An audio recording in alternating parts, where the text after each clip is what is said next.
Mes chers lecteurs, qui seront certainement plus des femmes que des hommes, puisque ce sont plutôt elles qui se sentent concernées par ce problème de poids, de rondeur et d'esthétique. Combien de filles pleurent, se rendent malheureuses, se sous-estiment de ne pas se sentir égales à leurs amies filiformes? Je vais vous raconter mon parcours, qui était presque un chemin de croix. Je note tout de même qu'ici, je ne veux pas influencer des personnes malades. Voilà mon histoire. À ma naissance, je pesais 5 kilos. Beau bébé en parfaite santé. Nous sommes en 1956. Ce n'était pas loin de l'après-guerre, où les parents misaient tout sur la nourriture, vu qu'eux en étaient privés, plus que sur l'affectif qui pourtant est très important pour être bien équilibré. C'était aussi les débuts des aliments raffinés, le sucre bien blanc, la farine et le pain. Si le pain n'était pas ultra blanc, on disait qu'il n'était pas de qualité. C'était un signe de richesse, puisqu'en temps de guerre tout était plus brut, et les gens mangeaient des céréales et des légumes des champs. J'étais une petite fille en quête d'amour et de tendresse. Mais ces années-là, du moment qu'on avait le ventre plein, c'était le principal. L'argent, le matériel passait au premier plan. Je tombais souvent malade, des angines, de l'eczéma, et comme remède, le médecin et les médicaments. Comme pour la nourriture, les médicaments étaient aussi un peu le signe de richesse. J'étais affaiblie et très maigre. Je collectionnais les angines de semaine en semaine. Quand ma mère me lavait, elle était effrayée. Elle savait compter mes côtes. Et comme presque une mode ce temps-là, à l'âge de 7 ans, on prend la décision de me faire l'ablation des amygdales et des polypes. Ah, j'étais bien. Ma mère m'avait promis des sandalettes pour mon réveil de l'anesthésie. Je les vois encore, des blanches avec un velours vert sur l'intérieur de la semelle. Je n'étais plus malade, mais doucement j'ai commencé à grossir et grossir. L'ambiance familiale n'était pas toujours très apaisante, et doucement je sentais toujours mon ventre. À la moindre contrariété, je gonflais. Je tenais mon ventre et je disais « je gonfle ». Il régnait un certain stress entre mon père nerveux et une mère angoissée. Personne n'a rien fait pour me rassurer ou m'encourager. Que du contraire. J'étais humiliée, comparée à ma sœur aînée qui était performante à l'école. Mais moi, j'aimais dessiner. Et toujours dessiner. J'aimais les expériences avec les plantes et chanter. Ma mère disait « tu n'arriveras jamais dans l'ombre de ta sœur ». Ou bien elle disait « mais tu sens mauvais ». Déjà j'étais timide et encore je gonflais. J'aimais passer du temps chez ma grand-mère maternelle, qui était une femme charmante et instructive. Mais dès que j'étais avec mes parents, il y avait toujours cette tension entre frustration, mal-être et gueulerie. À l'âge de 12 ans, ma grand-mère paternelle m'a un jour acheté une robe. La pauvre femme croyait bien faire. C'était une robe de grossesse orange, comme on faisait ces années-là, avec un gros pli creux qui prenait court sous la poitrine. Avec mon ventre gras, ce pli s'écartait. Et on ne faisait pas trop attention à ce que je pouvais sentir. Alors que nous étions un jour dans un magasin, et en sortant, mon père s'écarte dans la rue en braillant. « Je me gêne avec toi, on dirait que t'es enceinte ». Quelle défense à une gamine de 12 ans devant ces propos. Heureusement, j'avais bon caractère. Ou bien on se le forge. J'étais un peu dans mon monde. Ce temps-là, ma mère avait déjà grossi, et comme pour ne pas être seule à grossir, j'avais le sentiment que ça l'arrangeait que je le sois aussi. Elle me disait « Bientôt, on ne trouvera plus de vêtements pour toi ». Je n'étais pas vraiment consciente de mon corps, et je me suis pas vraiment vue grosse. J'étais plutôt triste que grosse, mais incapable de m'exprimer. De toute façon, c'était interdit. Pour ça, je dessinais. Et quand je chantais, on me disait « Je crois que tu n'es pas normal ». J'étais comme un rat en cage. Je m'arrachais les cheveux. Trichomony. J'avais une place d'un diamètre de 10 cm sur ma tête. Ma mère en a parlé au dentiste pour savoir si ça pouvait venir des dents. On cherchait toujours une cause extérieure. À l'âge de 14 ans, ma mère voulait dissimuler mon ventre et m'a emmenée dans une boutique pour acheter un corset. Elle m'a obligée à mettre ce corset comme les vieilles femmes. Ce corset épais, de couleur chair, avec des baleines, des agrafes et des lacets sur le côté. Je ne voulais pas mettre ce carcan. J'en ai pleuré. Mais j'étais obligée. Je voulais faire un sport. Oh, pas pour maigrir, mais pour un contact extérieur. J'avais économisé mes petits sous de mon grand-père pour m'acheter une raquette de tennis de table. Premier entraînement, un vendredi soir. Nous n'avions même pas fini que mon père arrive en hurlant. Ce n'est pas à cette heure-ci que ta mère doit te réchauffer le souper. Je n'avais rien demandé. J'aurais préféré jouer que manger. C'était la seule fois que j'étais à l'entraînement. Il ne me supportait pas à la maison sans rien faire. Si bien que pendant les vacances, j'ai dû travailler dans une usine à jupes. Un travail à la chaîne. Et les vacances suivantes, mon père m'a obligée à travailler dans une biscuiterie pour 5 francs belges de l'heure. Environ 10 centimes d'euros. Les dimanches, il fallait aller chez la grand-mère, avec les gâteaux au programme. À 17 ans, je suis sortie de l'école avec un brevet de fin d'études et un diplôme en habillement. Je n'ai pas eu d'utilité de ce diplôme. J'ai de suite travaillé dans une épicerie spécialisée comme vendeuse. J'aimais bien. Enfin, je pouvais bouger. Je mangeais très peu. Je n'avais jamais beaucoup d'argent sur moi. Ma mère gérait tout. Et à cet âge-là, et cette période-là, on passait le temps de midi près des jukebox. Il ne restait plus grand-chose pour manger. Et sans tension, je perdais du poids. L'étiquette restera malgré tout. Après, j'ai travaillé comme vendeuse dans un magasin de chaussures, où on déchargeait le camion et rangeait tout dans d'immenses réserves jusqu'au 2e étage. Mon pantalon commence à tomber tellement je suis active et me dépense. Et à 19 ans, je me marie et de suite me trouve enceinte. Cette période-là, j'ai dû quitter mon travail pour fin de contrat et je reste à la maison. Nous sommes fauchés. Rien à manger. Un chou qu'on grignote jour après jour. Je ne m'en serais pas plainte auprès de mes parents. D'ailleurs, quand ma mère a eu connaissance de ma situation, elle voulait que je retourne à la maison, mais sans mon mari. Étant enceinte, je ne voulais pas. Alors un jour d'hiver, lorsque nous étions sans chauffage et les fenêtres gelées, nous sommes partis, mon mari et moi, faire du stop pour aller nous réfugier chez mes beaux-parents d'origine italienne, où nous étions bienvenus. Une vieille dame de mon immeuble m'avait donné une pomme pour mon départ. Nous sommes restés quelques mois, le temps que mon mari trouve un travail. Avec le recul, je vois que nous étions très jeunes. Lui 20 ans, et moi 19. Avant d'être enceinte, je pesais 75 kilos pour 1,75 m. Durant ma grossesse, je n'ai pris que 9 kilos. Donc 84 kilos à mon accouchement. Je n'ai pas beaucoup perdu, et je suis restée environ avec mes 80 kilos. Mais comme j'avais une bonne conviction de prendre un nouveau départ dans la vie avec mon fils et ma petite famille. C'est là que j'ai commencé mon premier régime. Avec des biscuits achetés en pharmacie qui remplacent les repas. Je perdais 2 kilos. Puis je craque, avec des chutes de tension et la fatigue d'un bébé. D'autant plus que je n'avais plus de voix. J'ai cassé une corde vocale à mon accouchement. Je suis restée 1 an sans voix. Et je voulais tout faire pour plaire à mon mari. Et j'en reprends 3 kilos. Ce jeu de yo-yo a continué jusqu'à être à 90 kilos. J'avais de nouveau mon ventre, et en prime d'énormes vergetures. J'entreprends un régime hypocalorique. Je pèse tout. Je calcule tout pour arriver à 1200 calories par jour. Je connaissais à la fin la valeur calorique de chaque aliment par cœur. Et pourtant, je n'avais pas de voiture et je me déplaçais partout à pied. Le résultat est faible. Et là, je me rends compte que j'ai du mal à bien m'habiller. Il faut dire que je n'avais pas trop de choix. Je consulte un médecin. Il me prescrit une amphétamine et me dit « Vous savez, madame, vous avez une constitution comme une truie à avoir un enfant chaque année. » Et me voilà confessée. Les amphétamines me rendent insupportable, et j'arrête. Nous n'avions pas les moyens de nous payer des super aliments. C'était assez basique et satisfaisant. J'attrape l'obsession du pèse-personne. Je me pèse le matin. Je déplace le pèse-personne en espérant que l'aiguille bouge. Oh, celles qui lisent vont se reconnaître. Et si ça ne bouge pas, ou vers le chiffre supérieur, je sentais encore plus la frustration. Mais malgré tout, je me sentais joviale. Je n'avais ni hypertension, ni rien d'autre. On dira, en forme. La seule chose qui me dérangeait était toujours le ventre. Là, je suis déjà à environ 105 kilos. Et un jour, j'apprends l'existence d'un super médecin qui, soi-disant, traite par les plantes. Je me rends chez lui. Il était un peu spécial. Il ressemblait au professeur Tournesol. Devant sa maison, un grand lac avec des berces du Caucase. À l'intérieur, un grand aquarium avec des orchidées et une petite eau ruisselante. Il était spécialisé pour les épidémies et les maladies tropicales. Il est positif. La consultation est ordinaire. Il prend la tension, pose quelques questions, fume sa cigarette et conseille une prise de sang. Il garantit de maigrir rapidement et sainement. Il conseille de boire de l'eau citronnée dans la journée. Son cabinet était toujours rempli de patients qui venaient de loin. Les gens étaient acharnés pour se rendre chez lui. Il prescrit un cocktail en gélule à prendre 2 par jour. Et il fallait retourner le consulter 1 fois par mois. Il conseille dans quelle pharmacie se rendre. Le pharmacien me regarde à 2 fois, comme si ce n'était pas très clair. Et 1 fois, j'ai essayé une autre pharmacie qui m'a carrément refusé. J'étais aveuglée et je faisais confiance. C'était un médecin. Ah, voilà Eureka, j'avais trouvé. Je maigris très vite. 5 kilos, 10 kilos, je suis en super forme. Je reprends confiance en moi et mon mari est sous le charme. Si bien que quelques proches se rendent aussi chez lui. Tout le monde maigrit. Je fais même de l'aérobic. J'ai un courage fou. Mes sens sont aiguisés. Je bougeais des meubles que mon mari trouvait impossibles à déplacer. Je voyais les couleurs accentuées. Le vert des prairies était plus intense. Ma pupille dilatée. Et déjà moins 15 kilos. Je me rends même plus compte du temps qui passe. J'étais dans l'engrenage. Mon caractère aussi change. J'avais peur de rien. Même plus de vertige. Moi qui n'osais pas monter un escalier sans rampe, ce n'était plus le cas. Je cherchais toujours à décrypter sa recette. Mais ce temps-là, nous n'avions pas Google. Je savais juste lire « bol d'eau ». Bon, c'est une plante. Et à chaque visite, l'important pour lui, c'était de palper le foie. Je suis déjà à moins 20 kilos. C'est bon et je ne veux rien entendre. Mon mari me dit « T'as vu tes yeux, tu es droguée ». Non, je ne veux rien savoir. Je me sens bien et je maigris.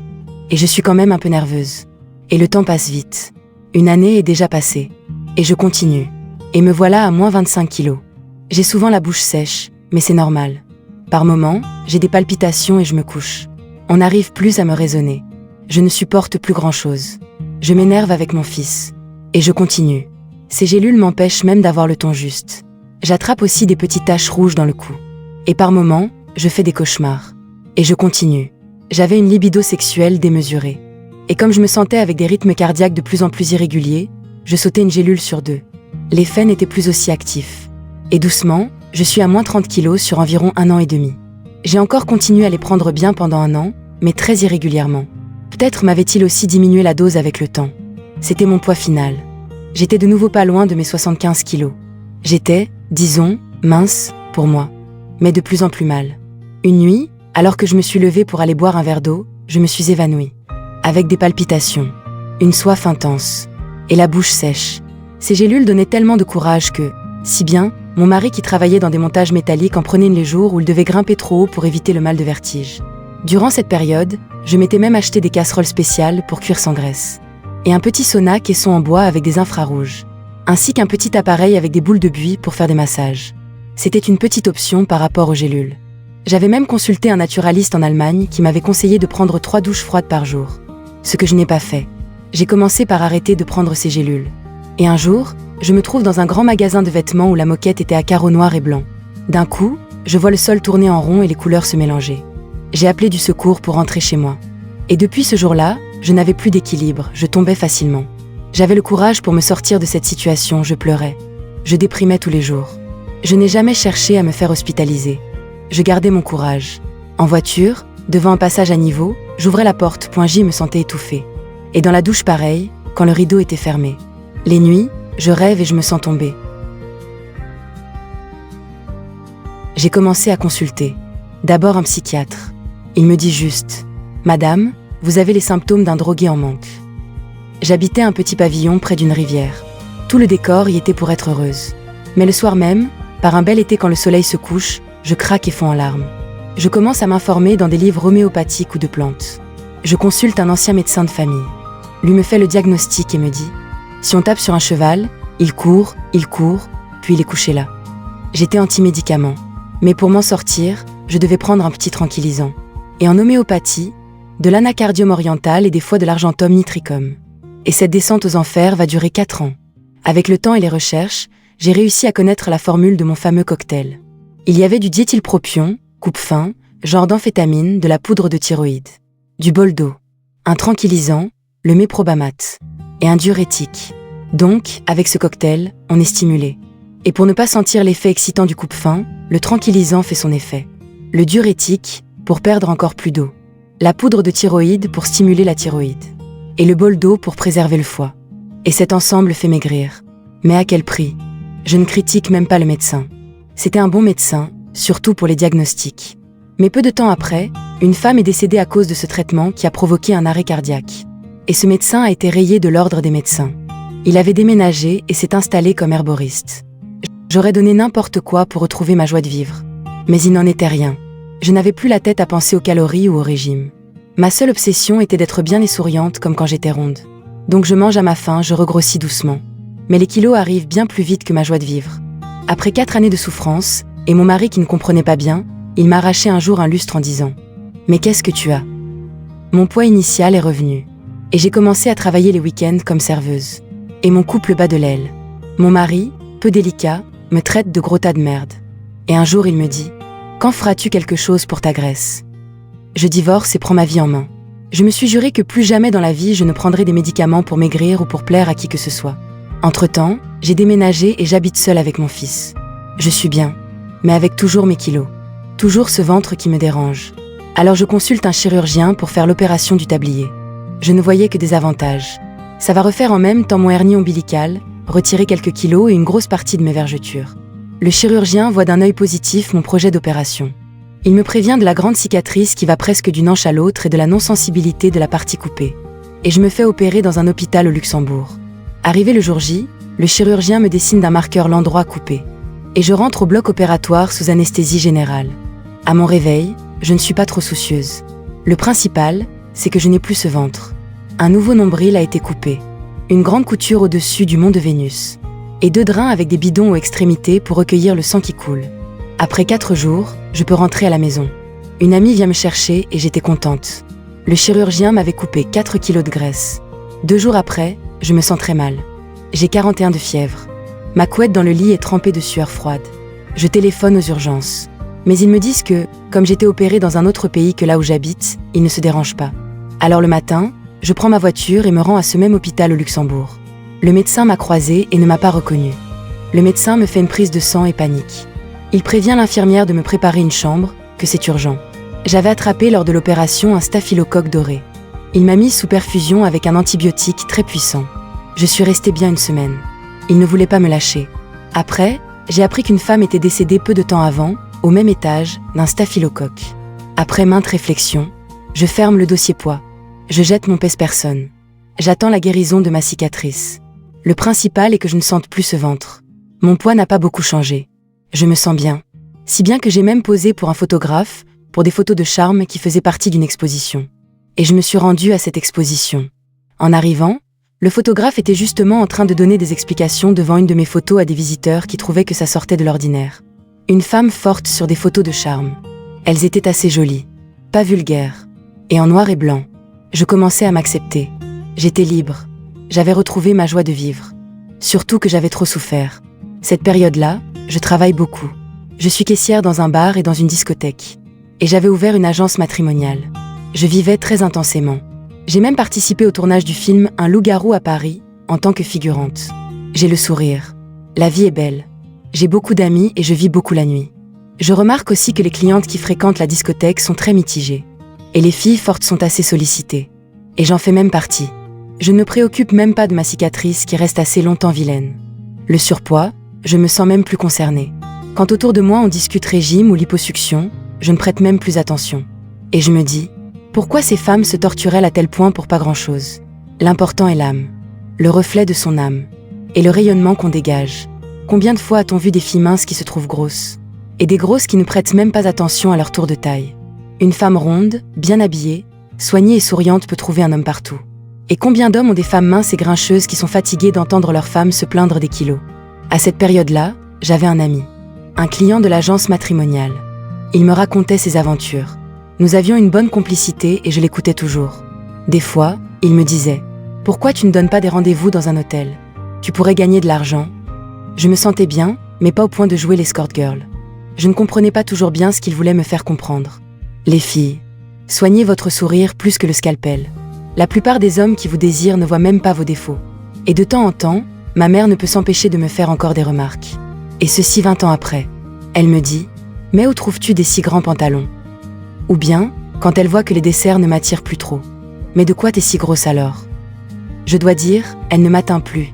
Et quand les mauvaises langues n'arrivent plus à vous atteindre, le jeu est vite fini. C'est malheureux que dans notre culture, beaucoup soit basé sur le physique. Aussi bien dans les emplois que dans la société en général. Les filles, prenez de l'assurance. Vous êtes belles. Misez tout sur la propreté. Le style de vêtements est très important. Parfumez-vous. Cherchez une coiffure adaptée à votre style. Et souriez. La vie est des fois courte, soyez heureuse. Et voilà l'escalade dans mes boulots. Je travaille dans un autre bar en tant que buffetière. Et quand je veux m'en sortir financièrement, je prends des clients. Cette histoire est dans mon premier livre, Le murmure des hommes. Et c'est là que je me rends compte que le physique n'est pas très important. Je n'aurais jamais pensé qu'un homme pouvait payer pour être un peu en ma compagnie. Voilà ce que l'ami a voulu m'expliquer quand il me proposait d'aller à l'hôtel. Cet ami n'est plus là pour connaître mon histoire. Il avait 35 ans quand sa fiancée l'a tué d'une balle de revolver. Beaucoup d'années ont passé entre mon accouchement et ce jour. Il y a 39 ans. J'ai toujours le même poids. Je ne saurais pas vous dire combien. Je n'ai jamais racheté un pèse-personne. Je n'ai jamais repris de médicaments pour maigrir. Même pas du thé ou des plantes.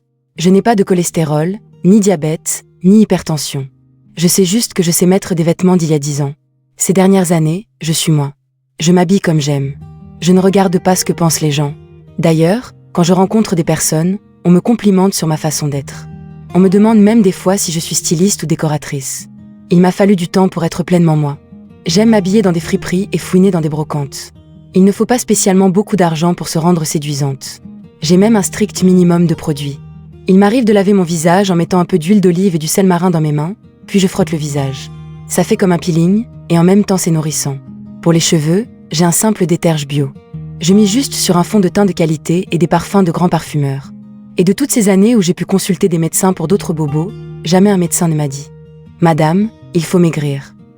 Et c'est bien comme ça. Je suis un peu difficile pour l'alimentation. J'aime les produits de qualité. Je prends du vrai beurre, de l'huile d'olive et du sucre non raffiné. Mais je n'exagère pas dans les quantités. Je prends un peu de crème pour mon café. Je n'achète jamais de produits allégés. Je ne bois pas d'alcool et très rarement en soda. Je n'achète pas non plus de l'eau. Je bois l'eau du robinet dans des verres givrés au congélateur. Des fois, je fais des jus de citron. J'aime beaucoup les légumes et les grosses soupes. Je mange très peu de viande. J'aimerais l'éviter complètement, mais des fois je craque. Je prends aussi souvent du pain complet, ou même très noir aux graines de lin. J'aime les poissons et les crevettes grises. Rassurez-vous, je ne fais pas de cuisine spéciale vapeur. J'aime les choses faites maison. J'achète aussi rarement des pâtisseries. Souvent, je fais un gâteau à base de sucre de canne, beurre, œufs bio et farine bio. Avec ce genre de produit, on n'a même pas faim. J'aime aussi la pizza. Un fond de pâte feuilletée avec un lit d'oignon légèrement cuit dans l'huile d'olive. Puis des rondelles de tomates. Un peu d'origan ou du romarin.